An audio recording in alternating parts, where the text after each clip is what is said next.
pumpkin picker. Well, I'm just a pumpkin picker and I picked a crop or two. When I'm chipping pumpkins, I only think about you. You are my pumpkin baby, you are my pumpkin pie. Playground, I sure done trouble over you. Well, I'm just a pumpkin picker and I sure done trouble over you. Just pumpkin picker, just pumpkin picker, just pumpkin picker.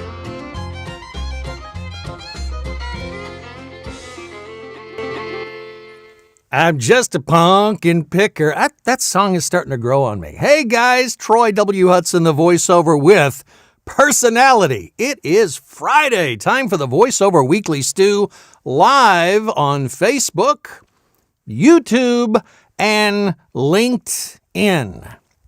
It's official. I sure hope so. If you've been following the saga with LinkedIn video, it's been kind of hit and miss, more miss than hit, because I had some technical issues. They ran it through multiple levels of tech support. I thought I was live there last week. Apparently not. I'm trying to bring my comments up over here so I can see them in case anybody's on LinkedIn and will chime in and let me know for sure, because I don't want to bounce back and forth and get distracted, because I'm prone to do that during a live, especially. But yeah, the whole thing generates around the frame rate that you're sending a feed. For people doing videos or thinking about doing videos on LinkedIn, the key is to not send anything other than 30 frames a second to LinkedIn. YouTube, Facebook, they don't care. But for some reason, the cogs in the machines that make the LinkedIn video stream possible, they don't dig 60 frames a second or 24 frames a second. I'm not sure about 25 in Europe and elsewhere. But as far as the issue was this, I told the camera 30 frames a second after I goofed and put 60.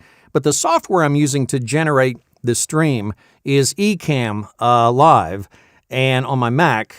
And the issue with that is that even though the camera was set for 30 frames a second, Ecamm was set to export the feed at 60 frames a second. I found that setting deep inside there after last Friday's live, after I was told it was not live on LinkedIn, and thus I changed it so I may or may not be live on LinkedIn right now. If any of you folks that are actually watching the live stream right now could tell me whether or not that's actually happening on LinkedIn, I'd appreciate it, brothers and sisters in live land. So if you're watching this live, thank you for joining me. It's the weekly excursion that I call the Voiceover Weekly Stew, where I kind of jaunt through. Jaunting is such walking, hiking, running. You know, everybody says that. But jaunting through my week is just, it has a better ring to it. I'm jaunting. Here I am jaunting. It's not skipping. It's jaunting. Okay, well, what went on this past week? Let me show you something. If I'm doing this or doing this or doing this, trying to look around to see my notes, I want to show you something. I think I've got it pulled up here. No, that's the wrong way. Let me set that. There we go. Okay, my phone is in the shop, but I want to show you something. I think the audio is still on. Yeah. What this is, those are my notes back there. But what this is it's a Logitech C920 webcam that is pointing down. And there's my new wireless keyboard. It's actually not a new one, but I just hooked it back up so I could run my phone and the webcam at the same time. I'll show you the webcam, what it's looking at. It's looking right down there. Hey. But now back on the phone cam. I don't mean to confuse you. All right. So the reason I'm looking up or down to try to see my notes over there is because this is set up for the Story Time with Troy, which follows immediately afterwards at around 6 on YouTube and Facebook. And so that's the phone holder. but I hooked up the webcam because I actually, not that it had a better resolution, but it was just easier to manage. And what'll happen, as you can see, it's in my eye shot of the monitor and my notes, and there's the camera and the ring light. You're blinding me. So what will happen is at 6 o'clock, the overhead shot will be there. It'll flip around, of course. But for now, just to keep from having to move it, because I don't know how close to 6 o'clock I'll come, and it's one less thing to set up. I left it set up in the shot. So what it is, it's the webcam on a long boom arm. There's my junk over there on the other computer desk. But there's the boom arm, and of course it goes to the floor. It's just a mic stand, and it reaches over the top of the desk and does that. So it's out of this shot, thankfully, because it's below the monitor. But as you can see there, so ooh, that's freaky. So if I'm looking around, that's why. And that's a very long-winded explanation just to show you that I now have 3 cameras. I thought it was cool. And nobody knows there's like this large arm with a camera hanging over the front of me unless I were to tell you. And now you have the behind-the-scenes look. And now you know. I'm not seeing any comments or reactions. Not that I need my ego stroked or anything. But simply to know if I'm on LinkedIn. I'm going to bounce out real quick. I'm staying live, but I'm going to go to LinkedIn real quick here, by golly, Big Daddy Yo, and refresh the LinkedIn page real quick to see if let me mute the audio, see if I am on, if I'm actually live on LinkedIn, or, okay, it says, thanks, Vista Print. That was the last thing that I posted about we'll get to the business cards. That's kind of cool.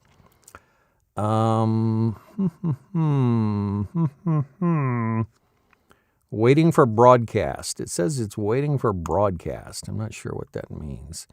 It means it's probably not live again.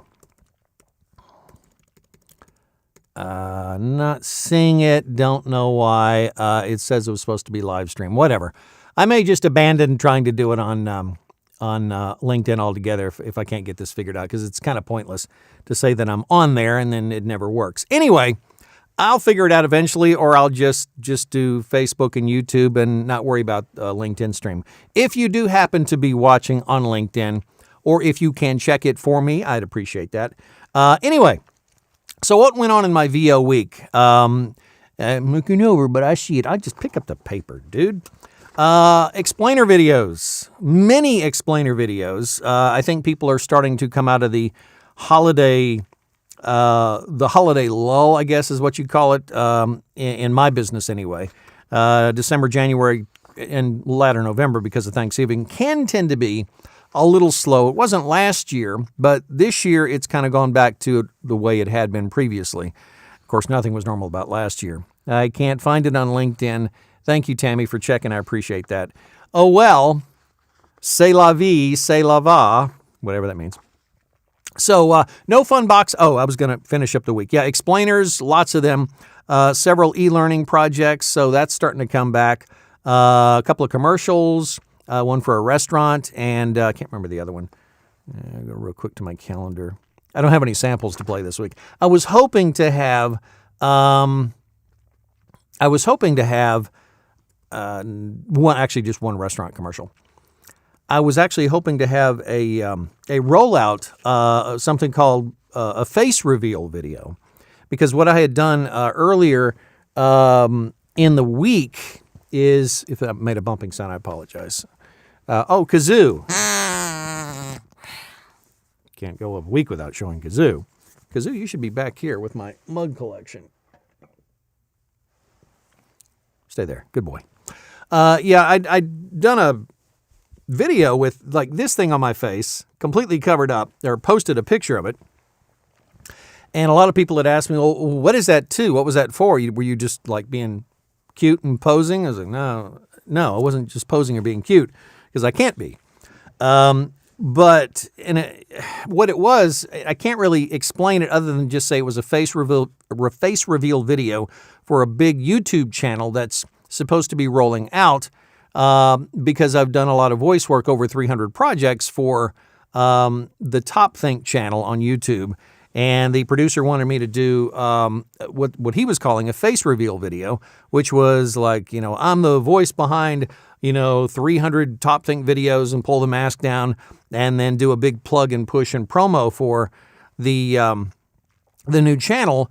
And it hasn't been rolled out yet, so I don't think I have permission to share that. But that's the explanation for why I was wearing this mask completely over my face, and it kind of freaked some people out. I think more so because I had the glasses on with it, and somebody posted a picture of a Muppets character, and I can't remember the name of the professor, but I know it was Beaker's boss. If you remember Beaker, the crazy little guy, I don't think he even had a mouth. But Professor Quimby, was that his name? I think it was Professor Quimby, but he didn't have the professor didn't have a mouth, and he was green, and he had these glasses, I didn't even remember that until I saw that, and I thought that was a good comparison. But yeah, when that comes out, I'll be able to share the video and mention the channel and everything. Something really cool. I mentioned it. Look at this. It's floating in air, no cables. I mentioned this. I went back to using the Apple wireless keyboard. And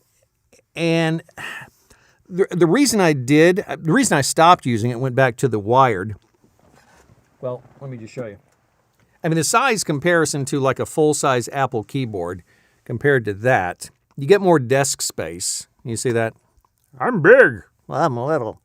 So you can see that. That's lined up right there. You can see the difference in the size. It's about 60% or 40% smaller. And while there are some limitations, it doesn't have the keyboard pad, the keypad over here with the numbers. I don't usually use that all that much because I use calculator on the on my phone and don't really utilize that function on the keyboard. So, the reason I did it was just to kind of save desk space. I had stopped using it about a year ago because the Bluetooth kept losing connection, and I couldn't figure out why, so I just put it over in the corner and quit using it. And then today I needed to have two cameras set up, and lo and behold, so far, it's working. Knock on aluminum keyboard. So yeah, that was an add-on. Like I said, I don't have any fun boxing. I spent all the money. I'm not running the Mac Mini, which I got last week. I've not hooked that up yet. I want to have plenty of time. I don't want to run the risk of disrupting or getting a production in and be in the middle of switching over because I'm not sure how long the Time Machine Migration Assistant will actually take to move all the stuff from the iMac that I'm using right now onto the Mac Mini. So that's the reason I haven't done that, but it will be done very soon. Obviously, if this box was broken, then I'd be in a situation where I'd have to do it, but I'm not in that situation. It was an upgrade and a tax write-off. And hey, isn't it fun this time of year we start getting all those tax paperwork things and pieces and parts coming in? No, it's not, is it? I haven't done my own taxes since I smartened up back in like 2013 after my first year of freelance in 2012. It was a mess. I'd done TurboTax because all I had were W-2s, but when you're self-employed doing freelance work in a number of different sources and all these 1099s come floating in and you happen to be billing through PayPal and excuse me. If I just spit, I apologize. That was rude. Just PayPal. Octoscreen at its finest. Stopping plosives day and night. So PayPal, yeah. PayPal. Invoicing through other bits and pieces of software to different clients all over the world. It caused a nightmare scenario, double income reporting. Anyway, starting in 2013 is when I got smart and hired an accountant and have had a tax accountant ever since.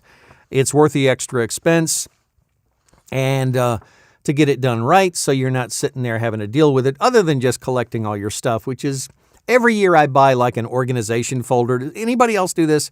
I buy like an organizer folder for the business.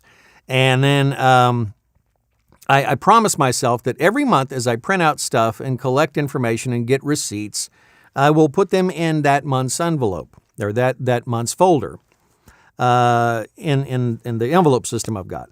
And I don't do it. I've been telling myself for 3 or 4 years, I'm going to keep on top of it this year. It's January 22nd. I've got a box that I've written with a black marker that says 2021. And I've started dropping stuff in that box. And my 2020 taxes are literally in a stack on another table, just not even organized, but they're printed out. But I still have to go back in and, check things like all the other expenses that I had. And so, long story short, short story long,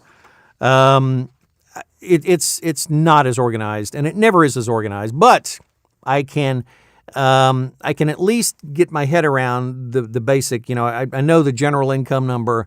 I have no clue about the deductions. I'll figure all that up. And the accountant that I've got, he's out of state, so he sends me. He sent me this year a questionnaire. Last year was the first time I had him do my taxes, and I went and met with him in person. This year, I open up this envelope that has like this 20-page questionnaire detailing my life in finance in 2020.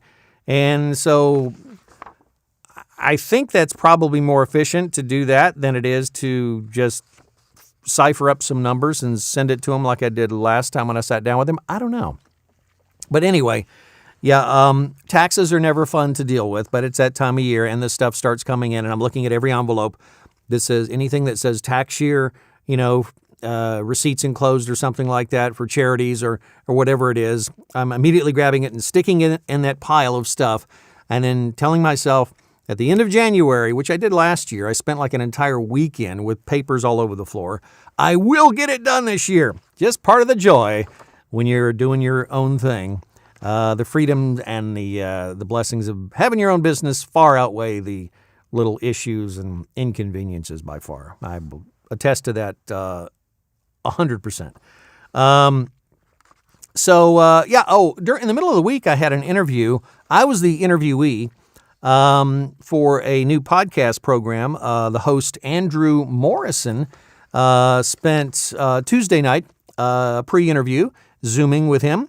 And then on Wednesday, we did like an hour-long interview, and he's going to chop it all up for a brand new podcast program he's got coming out. I believe it's rolling out in February. I don't want to do the name or anything because he hasn't officially rolled out a major campaign and put it out there. I think he's done on a little bit of social media.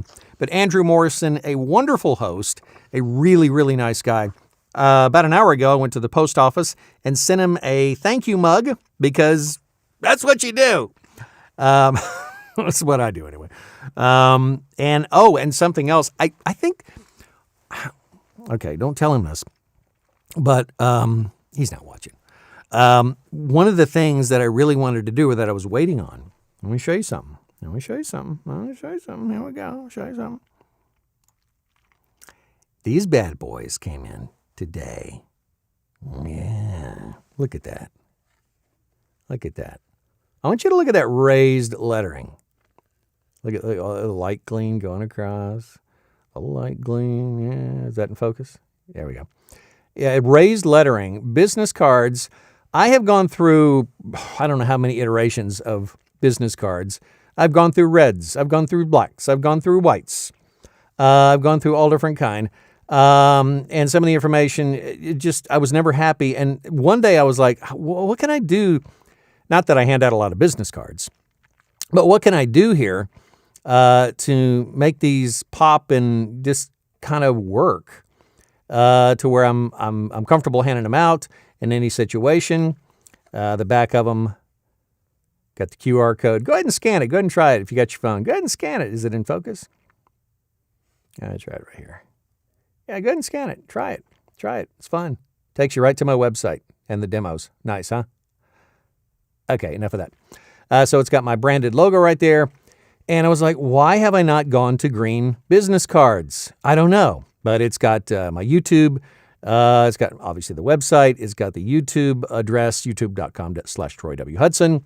It's got Source Connect, my ID there for connecting. I almost thought that said Troy E. Hudson. I was like, oh no. No, it's right. Troy W. Hudson. I don't know who Troy E. Hudson is. Troy E. Yeah. And so it's got voiceover with personality, professional voiceover and voice acting. It's got the phone number, then it's got the email. And then, of course, on the back, it's got the logo and the QR code. So, yeah, I got about, I think, 500 of those. And again, not a lot of opportunity to pass them out. I was sending them out with all the gratitude boxes, and I sent Andrew's mug today, and he is the very first recipient of the new and improved green business card. This is actual life size. So there. Okay. Oh, and I don't know why I didn't say it. The biggest thing, of course, was putting my face on there, and I debated about that. Is that in focus now? Come on, why don't you focus? Whoa, that was weird. I debated about that face. It is my face. I debated about putting my face on the business cards because I've heard back and forth. It's like, that's kind of cheesy. Don't do that. It's like it's old. It's like 2000, whatever. It's like some people would also tell me not to put the QR code on there. Well, I don't agree with that because after getting a couple of mugs in my collection, adding to it, QR codes are still a big deal, and people are using them not for just websites, but for a lot of different things. You can pay through QR codes. Anyway, so the picture on the card was kind of I'm not sure. Put it out there on social media. I tried couple of different designs. I went to Vistaprint, like I said, to get them done. They had a real good deal because I'd ordered some stuff in the past, and they gave me like 50% off. So, I felt real comfortable about getting new cards. And these, I have a collection of old cards that I just keep tossing out because the information, the phone numbers changed. The design is just not what I'm looking for. So finally, I think I have it. And social media, I put out a poll on Instagram and Facebook, and overwhelmingly people said, although the picture is disturbing, kidding, go with the picture because it does make you more approachable. I think some of the comments were it's more personal. It stands out from other cards, which obviously means probably not a lot of people are putting their pictures on the business cards.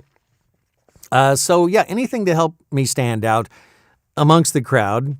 And it all boils down to, it ain't about what your business card looks like. I get that. I totally understand that. It ain't about, the fancy mic and the fancy audio interface and the social media posts and all that stuff. It boils down to, can you deliver when a client needs you to deliver quickly, the right way? Can you read the copy the right way?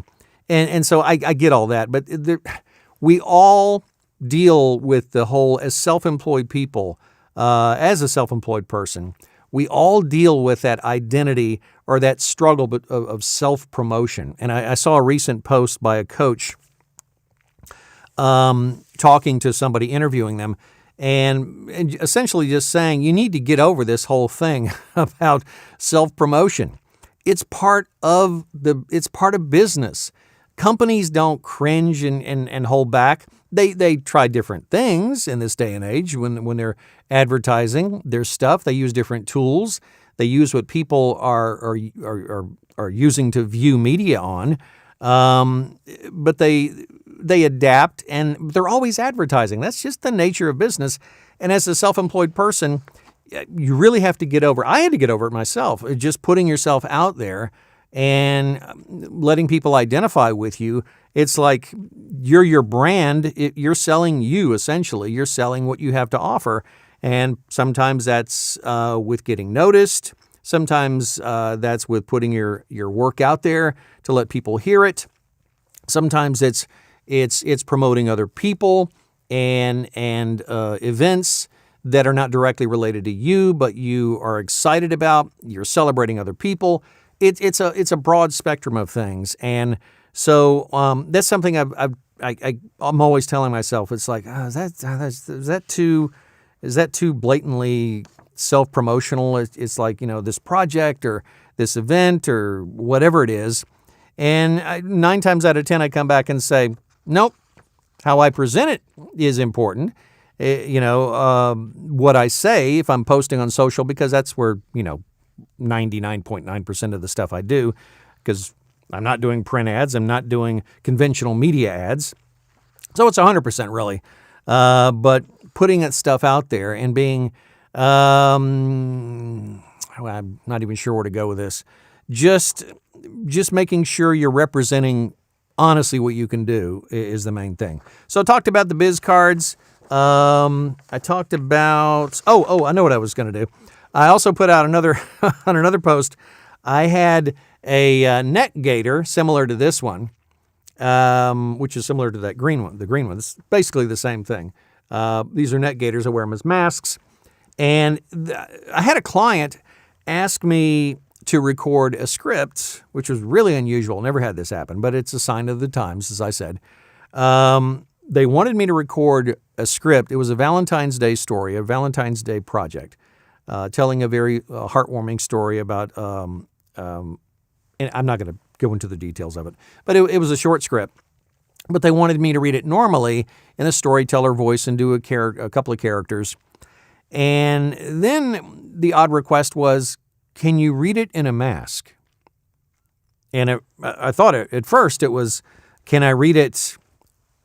You want me to shoot a video of me wearing a mask, and reading it. And that was not the request. They wanted the sound of me with a mask to just re-record everything. And so I put the ye old disposable, these masks on, and it didn't quite give that, because they didn't want to try to emulate that with filters and audio production with what they were using. So I said, sure, I can do that. A little markup. But so I put the neck gaiter on thinking that'd be enough, because that's what I normally wear out in public. And I was recording, and I was like, no, it's not muffled enough. So I doubled it up, and that kind of pressed my French down a little bit. But then I thought, to give the extra layer of effect, I went with a doubled neck gaiter, and no, I'm not going to put it on. So it was like triple protection. And so I thought it was a little unusual. My Sennheiser here is double protected with the Octo Pop Screen, and here I am with the double neck gaiter and the surgical mask, or the face mask here. And so by the time it was all wrapped around my head and put on, my nose felt like it was like mashed into my mustache, and I had this very nasally, I'm reading a script like this, basically. And of course, you have to breathe extra. I left the breaths in because that's part of the effect. But I figured out how to do the mask sound naturally by doubling up a gaiter and putting on one of those disposable blue babies. And so, that was kind of interesting. And apparently they liked it. I don't know if that version will actually make it out there, or if it's like their focus group testing, A/B testing. I don't know. But I thought it was unusual and kind of a bizarre sign of the times. So it is the 22nd of January. It has been a wild week, has it not? Can you believe January is nearly over? I was talking to a dear friend last night, and something very, very enlightened statement came about, and that was essentially being present in the moment makes time seem less flighty, or less going by not quite as fast. If you're not present, if you're not focused on what you're doing, it can tend to be one day rolls into the next, and I thought that was a very wise observation. So thank you. You know who you are, and I may not have said that right, but I got the gist of it, even if I'm not able to explain it. One more thing to share before I get out of here, and this is something I heard on I do a Bible studies every morning, and I watch different programs, and this was on, I know she didn't write it, but it was on the Joyce Meyer program, and I found it on moralstories.org, and it's called Struggles of Our Life. And I thought this was really fitting for anybody going through a tough time, whether it's you're wrung out by all the politics, regardless of what side you're on. If you're still hungover from 2020, meaning the whole COVID thing, not alcohol. If you are just stressed and maybe you fell off the resolution bandwagon or whatever it is, hopefully this story will make an impact and make you think about struggles a little bit different and how you process them. So here it is. It's called Struggles of Our Life. Once upon a time, a daughter complained to her father that her life was miserable and that she didn't know how she was going to make it. She was tired of fighting and struggling all the time. It seemed just as one problem was solved, another one soon followed. Her father, a chef, took her to the kitchen. He filled 3 pots with water and placed each on a high fire. Once the 3 pots began to boil, he placed potatoes in one pot, eggs in the second pot, and grounded coffee beans in the third pot. He then let them sit and boil without saying a word to his daughter. The daughter moaned and impatiently waited, wondering what he was doing. After 20 minutes, he turned off the burners. He took the potatoes out of the pot and placed them in a bowl. He pulled the eggs out and placed them in a bowl. He then ladled the coffee out and placed it in a cup. Turning to her, he asked, "Daughter, what do you see?" "Potatoes, eggs, and coffee," she hastily replied. "Look closer," he said, "and touch the potatoes." She did and noted that they were soft. He then asked her to take an egg and break it. After pulling off the shell, she observed the hard-boiled egg. Finally, he asked her to sip the coffee. Its rich aroma brought a smile to her face. "Father, what does this mean?" she asked. He then explained that the potatoes, the eggs, and coffee beans had each faced the same adversity, the boiling water. However, each one reacted differently. The potato went in strong, hard, and unrelenting, but in boiling water, it became soft and weak. The egg was fragile, with a thin outer shell protecting its liquid interior until it was put in the boiling water. Then the inside of the egg became hard. However, the ground coffee beans were unique. After they were exposed to the boiling water, they changed the water and created something new. "Which one are you?" he asked his daughter. "When adversity knocks on your door, how do you respond? Are you a potato? Are you an egg? Or are you a coffee bean?" The moral of the story, in life, things happen around us, things happen to us, but the only thing that truly matters is how you choose to react to it and what you make out of it. Life's all about learning, adopting, and converting all the struggles that we experience into something positive.